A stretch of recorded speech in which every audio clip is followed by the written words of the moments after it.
عليكم. اليوم جبت لكم معايا لحم شطيطها. شوفوا يا البنات، شوفوا كيفاش جاني حميمر. الله الله، نعطيكم ان شاء الله كامل اسرار تاعو باش يجي هكا، يجي طايب بالزبده. شوفوا يا البنات، شوفوا. نقولوا بسم الله ويلا معانا الوصفه. عندنا هنا في اشوار درنا حبه بصل، ما تكون كبيره ما تكون صغيره. عندنا حبيبه الثوم نحطهم في الاشوار تاعنا،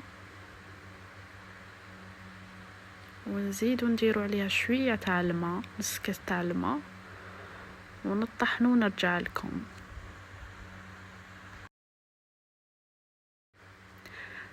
راني طحنت البصل تاعي في الاشوار حتى يولي لي بهذا القوام. نرمي هذاك البصل والثوم والماء على الطرف تاعنا تاع اللحم كيما راكم تشوفوا. نديروا هنا شويه تاع الدسله كانت كاينه عندكم. نزيدوا هنا مغرفه كبيره تاع طوماط كونسونطري، ديروا مغرفه ونص حتى لزوج، كل واحد كيفاش يحبها.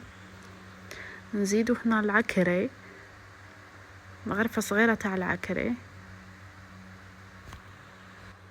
نزيدوا هنا من 2 حتى 3 مغارف تاع زيت عاديه.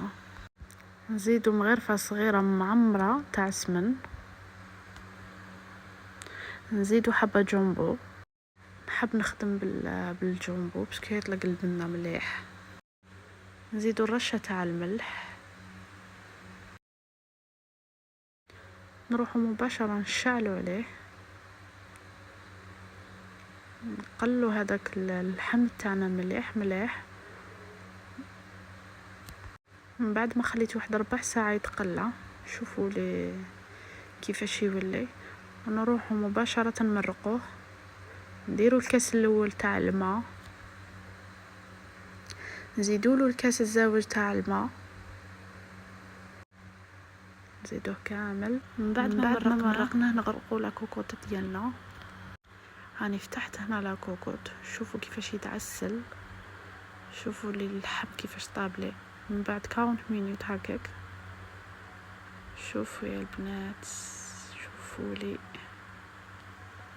نزيدوا هنا الحميصه، كي نشوفوا اللحم تاعنا طاب نزيدوا لها الحميصه. ودوك نطفي عليه ونروح نوجدوا صحن التقديم. بسم الله ما شاء الله. شوفوا لي داك اللحم كيفاش جاني حميمر. الله الله، شوفوا يا البنات، شوفوا كيفاش جاني الزبده. شوفوا كيفاش طاب لي في 40 مينوت برك. شوفوا يا البنات، نتمنى نكون كنت خفيفه عليكم، ونتمنى تعجبكم العروسه تاع اليوم، ونتلاقاو في وصفه اخرى ان شاء الله.